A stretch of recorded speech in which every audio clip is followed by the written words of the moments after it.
नमस्कार दोस्तों, मेरा नाम है विनय। फ्रेंड्स, इस वीडियो के माध्यम से मैं आप सभी लोगों को जो यूपी एनएचएम के मोस्ट इंपॉर्टेंट क्वेश्चन है फ्रेंड्स, उस क्वेश्चन को इस वीडियो के माध्यम से मैं आप सभी लोगों को करवाऊंगा। तो फ्रेंड्स, वीडियो को अंत तक देखिए क्योंकि एक एक क्वेश्चन जो है आपके एग्जाम की दृष्टि से महत्वपूर्ण है। तो चलिए फ्रेंड्स शुरू करते हैं। फ्रेंड्स, अगर आपने हमारा यूट्यूब चैनल सब्सक्राइब नहीं किया है तो जल्दी से सब्सक्राइब कर लीजिए और बेल आइकन को भी दबा दीजिए, जिससे फ्रेंड्स आपको नई नोटिफिकेशन की जानकारी तुरंत आपको मोबाइल फ़ोन पर मिल सके। तो चलिए फ्रेंड्स, यहाँ से आप पहला क्वेश्चन देख लेते हैं। यहाँ से आपको पहला क्वेश्चन दिख रहा होगा, इंट्रा यूरिन लाइफ के दौरान कौन सी संरचना माता तथा भ्रूण के मध्य संबंध स्थापित करती है। तो जो यह संरचना हो जाती है फ्रेंड्स, आपकी प्लेसेंटा नामक संरचना यहाँ से आपके संबंध स्थापित करती है। तो यहाँ से आपका ऑप्शन ए एकदम करेक्ट हो जाएगा। निषेचित अंडों का गर्भाशय की दीवार पर आरोपण किस दिन पूर्ण हो जाता है। तो फ्रेंड्स, जो निषेचित अंडे हैं उनका जो गर्भाशय की दीवार पर आरोपण वह 11वें दिन संपन्न हो जाता है। तो यहाँ से आपका राइट आंसर 11वां दिन एकदम करेक्ट हो जाएगा। टर्म ऑफ गर्भाशय यूट्रस का वजन लगभग कितना होता है। तो जो यूट्रस का वजन होता है फ्रेंड्स, वह आपके शरीर में 900 से 1000 ग्राम तक होता है। तो यहाँ से आपका right answer friends option B यहाँ से एकदम करेक्ट हो जाएगा। बेक्स्ट्रॉन हिक्स संकुचन क्या है। तो फ्रेंड्स, यहाँ से जो बेक्स्ट्रॉन हिक्स संकुचन है वह फ्रेंड्स गर्भावस्था के दौरान होने वाले गर्भाशयी संकुचन को ही कहा जाता है। तो यहाँ से आपका राइट आंसर फ्रेंड्स ए वाला एकदम करेक्ट यहाँ से हो जाएगा। स्वस्थ महिला में संपूर्ण गर्भावस्था के दौरान वजन में लगभग कुल कितनी वृद्धि हो जाती है। तो जो फ्रेंड्स है, अगर वह महिला स्वस्थ है तो उसके जो शरीर में वजन है फ्रेंड्स वह 11 केजी का वजन बढ़ जाता है। तो यहाँ से आपका जो वृद्धि है वह 11 केजी के करीब बढ़ जाती है। तो यहाँ से आपका राइट आंसर फ्रेंड्स 11 केजी हो जाएगा। प्रेगनेंसी में लगभग कुल कितना ब्लड वॉल्यूम बढ़ जाता है। तो फ्रेंड्स, अगर प्रेगनेंट महिला है तो उसके अंदर जो ब्लड का वॉल्यूम है फ्रेंड्स वह 1500 ml तक बढ़ जाता है। तो यहाँ से आपका राइट आंसर फ्रेंड्स 1500 ml एकदम करेक्ट हो जाएगा। मनुष्य में निषेचित अंडों का आरोपण कहाँ होता है। तो जो मनुष्य में निषेचय में अंडों का प्रत्यापण होता है फ्रेंड्स वह गर्भाशय यूट्रस में होता है। तो यहाँ से आपका राइट आंसर गर्भाशय एकदम करेक्ट हो जाएगा। गर्भावस्था के शुरुआती 6 सप्ताह में कौन सी संरचना प्रोजेस्टेरॉन हार्मोन स्रावित करती है। तो जो प्रोजेस्टेरॉन हार्मोन्स है वह फ्रेंड बहुत इंपॉर्टेंट हो जाता है। यहाँ से आपका जो कार्पस ल्यूटियम होता है यहाँ वहीं पर स्रावित होती है। तो आपका राइट आंसर यहाँ से ऑप्शन नंबर ए एकदम करेक्ट हो जाएगा। प्रसव पूर्ण देखभाल का उद्देश्य है। तो जो प्रसव का हमको देखभाल करना चाहिए फ्रेंड्स, हाई रिस्क प्रेगनेंसीज का पता लगाना चाहिए, किसी भी प्रकार का कॉम्प्लिकेशन को रोकना चाहिए, माता को स्वास्थ्य शिक्षा प्रदान करना चाहिए जिससे कोई भी दिक्कत ना हो। तो यहाँ से ऑप्शन आपके सभी करेक्ट है। तो यहाँ से आपका ऑप्शन नंबर डी एकदम करेक्ट हो जाता है।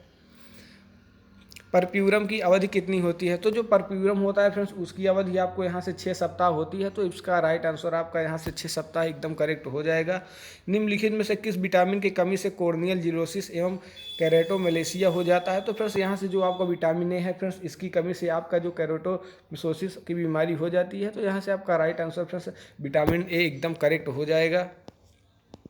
निम्नलिखित में से किस विटामिन की कमी से स्कर्वी होता है। तो ये भी आपके लिए मोस्ट इंपॉर्टेंट क्वेश्चन बन जाता है क्योंकि जो आपका विटामिन सी है फिर जिसे रासायनिक में स्कॉर्बिक एसिड भी कहा जाता है, तो इसकी वजह से आपका जो स्कर्वी रोग है हो जाता है। तो ये भी मोस्ट इंपॉर्टेंट क्वेश्चन आपके एग्जाम से रिलेटेड बन जाता है। इसको भी आपको तैयार कर लेना है क्योंकि एक एक क्वेश्चन आपके लिए महत्वपूर्ण बन जाते हैं।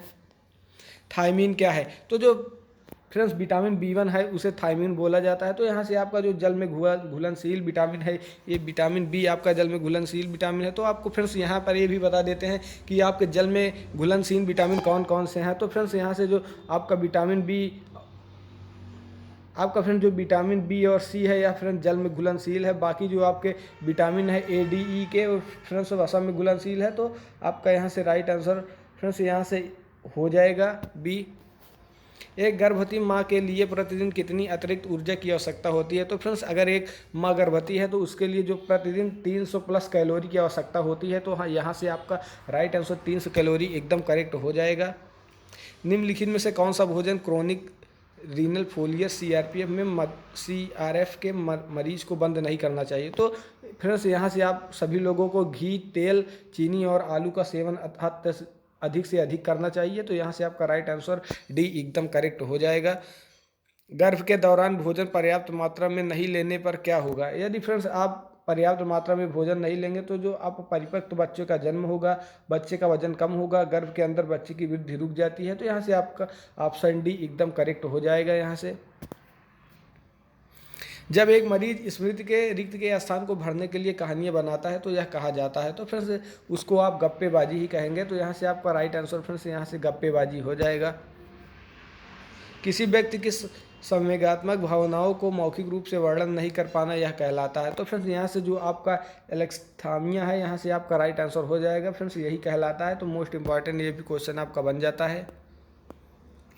एक मेंटल डिसऑर्डर जिसे व्यक्ति एकाग्रचित नहीं हो पाता उसे कहलाता है। तो फ्रेंड्स यहाँ से आपका जो डिस्ट्रेबिलिटी होती है, यहाँ से आपका राइट आंसर बन जाता है, क्योंकि यहाँ से व्यक्ति एकाग्रचित नहीं हो पाता। तो मोस्ट इंपॉर्टेंट ये भी क्वेश्चन बन जाता है।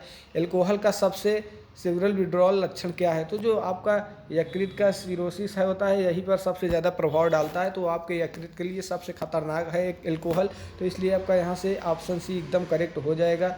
सीजोफ्रेनिया के इलाज में काम में ली जाने वाली दवा कौन सी है? तो फ्रेंड जो सीजोफ्रेनिया के इलाज के लिए काम में ली जाती है वह फ्रेंड क्लोरोमोपीजीन भी का इस्तेमाल होता है, हेलोपेरिडोल का इस्तेमाल भी होता है, हेलोंजापीन का भी इस्तेमाल होता है। तो यहाँ से आपका राइट आंसर ऑप्शन डी एकदम करेक्ट हो जाएगा। यहाँ से निम्न में से मूड स्टेबलाइजर का उदाहरण है? तो फ्रेंड जो मूड स्टेबलाइजर होता है उसमें फ्रेंड सोडियम वोल्प्रोएट और कार्बाजेपिन भी दोनों इस्तेमाल होती है। तो यहाँ से आपका ऑप्शन सी एकदम करेक्ट हो जाएगा। प्लाज्मोडियम है? तो प्लाज्मोडियम फ्रेंड्स एक प्रोटोजोआ है। तो यहाँ से ये भी मोस्ट इंपॉर्टेंट क्वेश्चन आपके एग्जाम से रिलेटेड बन जाता है।